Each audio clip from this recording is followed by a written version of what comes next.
يا صباح الهنا على احلى متابعين في الدنيا. شايفين كان عندي كده ايه، رنجايه مشويه. طبعا لو حطيناها كده بالشكل ده كده طبعا ايه شايفين إيه، طبعا مطلعاها من التلاجه. شايفين شكلها بقى مجمد وعامل ازاي، مش هتتاكل. فقلت بقى ايه اعملها في صلصه. قلت الجو حر، طيب هنفصصها اكننا لسه شاويينها، وهنعملها بطريقه بسيطه. ونحمر بقى جنبيها كده شويه بطاطس، او بحمر كده جنبيها شويه بطاطس. طبعا انتوا سامعين صوت البطاطس وهي طبعا بتتحمر اهي. هنفصصها او نشيل الجلد بكل سهوله اهي. عايزه اقول لكم كانت الرنجه دي عذبه وجميله. حتى كمان يعني خدوا فكره، جايين لنا ضيوف او حاجه وعايزين ياكلوا رنجه او فسيخ، طبعا نفصص لهم الحاجه كده عشان يبقى ياكلوا براحتهم وما يتكسفوش او ايه. طبعا مش هيعرفوا يفصصهم ولا الكلام ده خالص. فاحنا هنفصصها اهي، او نقطعها كده ايه تقطيعه كده صغيره كده ايه اهي بكل سهوله يا حبايبي.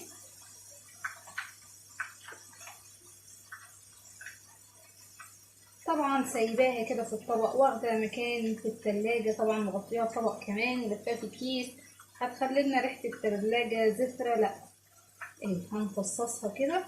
ممكن كمان لو مش عايزين ان احنا ناكلها دلوقتي، او حابين عشان نقول مثلا لسه واكلين رنج او حاجه، نحطها في علبه نفصصها بالشكل ده، ونحطها في علبه ونغطيها بالغطا، مش هتعمل ريحه. لكن الصراحه كنت سايباها في الطبق كده زي ما انتم شايفين. طبعا بقى زي ما انتم عارفين لازم ننزل بقى فيديو كل يوم، وانا بقالي يعني اكتر من شهر الصراحه ما نزلت الفيديوهات ولا صورت معاكم اي حاجه. بتبقى طبعا غلط على القناه. اعتبروه كده يا حبايبي فيديو تحفيزي. لايك بقى حبايبي بالله عليكم. انا عارفه ان الفيديو ما فيهوش اي حاجه، وممكن نقول يعني ايه لازمه الفيديو اللي احنا ننزله. اعتبروه فيديو تحفيزي زي ما قلت لكم. مش هحط بقى زيت لانها طبعا بتنزل زيوت.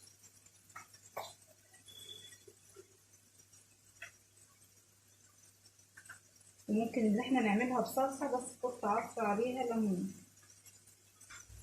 وما بعمل الرنجه بصلصه ما بعصرش عليها ليمون.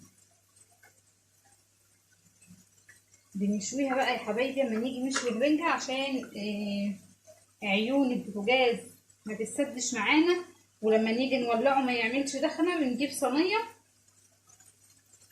وبنحط بقى فيها الايه الرنجه. ممكن كمان معلقه زيت عشان الرنجه ما تلزقش، هي كمان بتنزل الزيوت بتاعتها او الدهون بتاعتها. شايفين بقى البطروخ المرمل؟ انا بعشق البطروخ ده، اللي هو بيبقى البطروخ المرمل الجميل ده اهي. حابين تحطوا زيت حطوا زي ما انتوا عايزين. هنشيل بقى كده طبق الزفاره على جنب، وهنجيب ليمونه نغسل بس كده ايدينا وننضف الرخامه. كنت جايبه الليمونه هنا حطيتها فين، والبطاطس بتتحمر معايا على النار. هديها بس كده تقليبه يا حبايبي.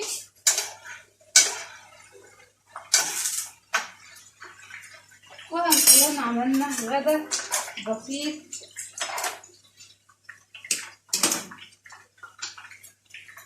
هنعصر بقى الليمونه كده.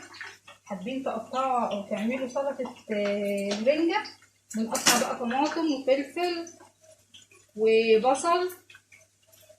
لا احنا بنحبها كده، ولا بنحب عليها الطماطم ولا البصل ممكن بقى ناكل البصل لوحده كده.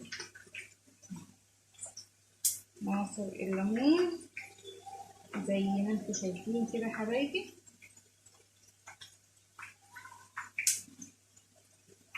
طبعا فيها شوك بسيط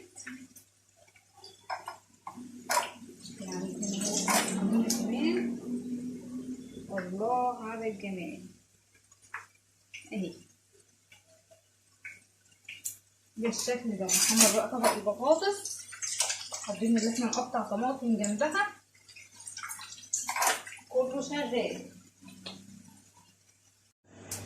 ادي يا حبايبي طبق البطاطس المحمره الجميله اهي، حمرناه او حمرنا البطاطس، رشه ملح كده ايه من على الوش حلوه كده، ورش الفلفل بتاعنا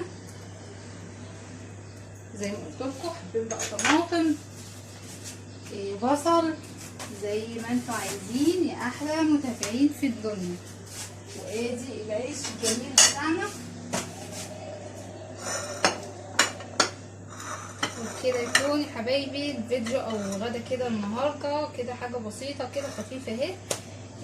يعني ايه طبعا الجو حر، وكنا بقى لسه طالعين بقى من العيد فكلنا اللحمه وقلنا بقى ايه نعمل كده اكلات اقتصاديه شويه.